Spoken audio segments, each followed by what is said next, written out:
Hello all and welcome back to the Pipe Cottage. I wanted to talk to you a little bit this evening about Shelby Foote and his first few pages of the Civil War narrative. As some of you may know, I named my first son after Confederate President Jefferson Davis, and I've received some criticism because of that. But that criticism is extraordinarily insignificant. And so I just thought that it would be appropriate to talk a little bit about President Davis through the words of Shelby Foote, the first 3 pages of his Civil War narrative. And so I am going to read those pages, and I hope you enjoy it. It was a Monday in Washington, January 21st. Jefferson Davis rose from his seat in the Senate. South Carolina had left the Union a month before, followed by Mississippi, Florida, and Alabama, which seceded at the rate of 1 a day during the second week of the new year. Georgia went out 8 days later. Louisiana and Texas were poised to go. Few doubted that they would, along with others. For more than a decade, there had been intensive discussion as to the legality of secession. But now the argument was no longer academic. A convention had been called for the first week in February in Montgomery, Alabama, for the purpose of forming a confederacy of the departed states. However many there should be in addition to the 5 already gone. As a protest against the election of Abraham Lincoln, who had received not a single Southern electoral vote, secession was a fact, to be reinforced if necessary by the sword. The senator from Mississippi rose. It was high noon. The occasion was momentous and expected. The galleries were crowded. Hoop-skirt ladies and men in broadcloth come to hear him say farewell. He was going home. By now he was one of the acknowledged spokesmen of secession, though it had not always been so. By nature he was a moderate, with a deep devotion to the Union. He had been for compromise so long as he believed compromise was possible. He received secession as a last resort, yet now they were at that stage. And a paper which he had helped to draft, and which he had signed and sent as advice to his state in early December, his position had been explicit. The argument is exhausted, he declared. All hope of relief in the Union is extinguished. At last he was for disunion, with a Southern Confederacy to follow. During the 12 days since the secession of Mississippi, he had remained in Washington, sick in mind and body, waiting for the news to reach him officially. He hoped he might be arrested as a traitor, thereby gaining a chance to test the right of secession in the federal courts. Now the news had been given him officially the day before, a Sunday, and he stayed to say goodbye. He had never doubted the right of secession. What he doubted was its wisdom. Yet now it was no longer a question even of wisdom. It was a question of necessity, meaning honor.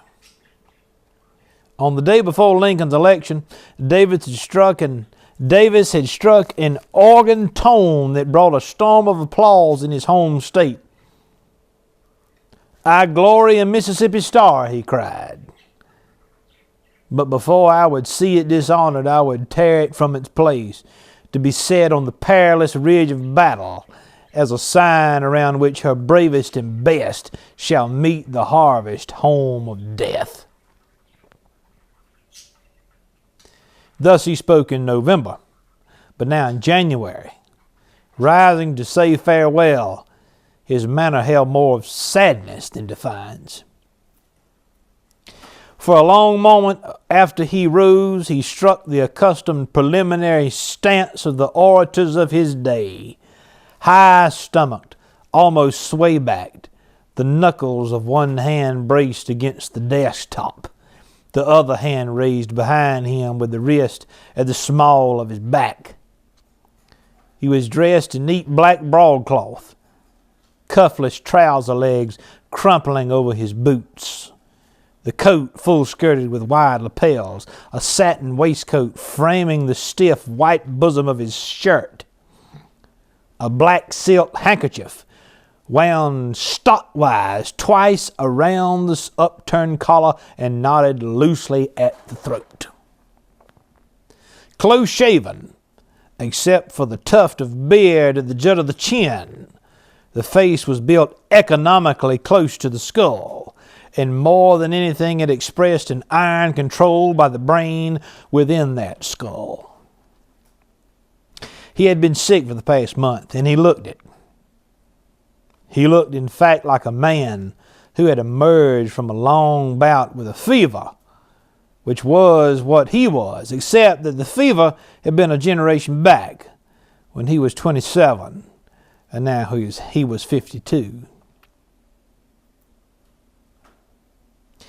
Beneath the high, square forehead, etched with the fine crisscross lines of pain and overwork, the eyes were deep-set, gray and stern, large and lustrous, though one was partly covered by a film, a result of the neuralgia which had racked him all those years. The nose was aquiline, finely shaped, the nostrils broad and delicately chiseled. The cheeks were deeply hollowed beneath the two high cheekbones and above the wide, determined jaw. His voice was low, with the warmth of the deep South in it.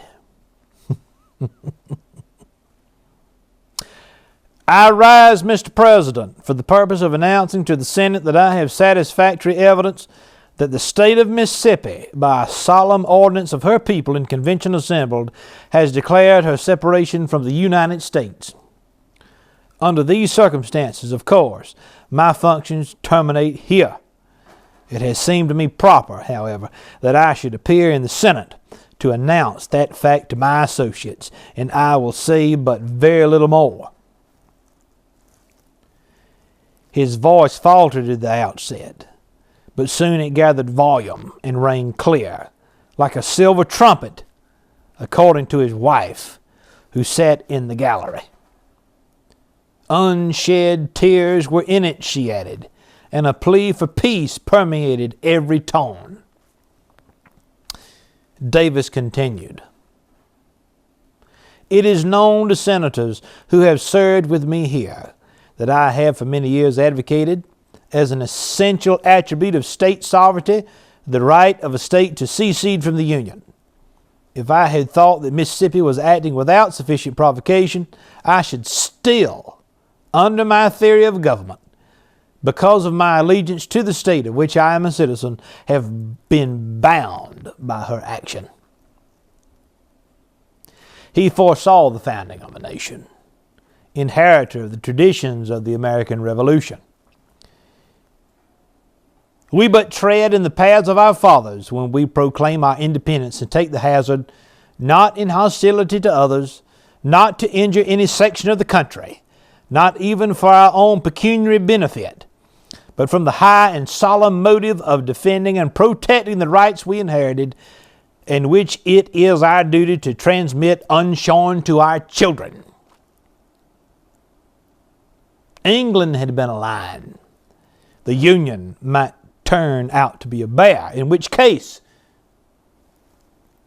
we will invoke the God of our fathers, who delivered them from the power of the lion to protect us from the ravages of the bear, and thus, putting our trust in God and in our own firm hearts and strong arms, we will vindicate the right as best we may. Davis glanced around the chamber, then continued. I see now around me some with whom I have served long. There have been points of collision, but whatever of offense there has been to me, I leave here. I carry with me no hostile remembrance. I go hence unencumbered by the remembrance of any injury received, and having discharged the duty of making the only reparation in my power for any injury received. He then spoke the final sentence, to which all the rest had served as prologue. Mr. President and Senators, having made the announcement which the occasion seemed to me to require, it remains only for me to bid you a final adieu.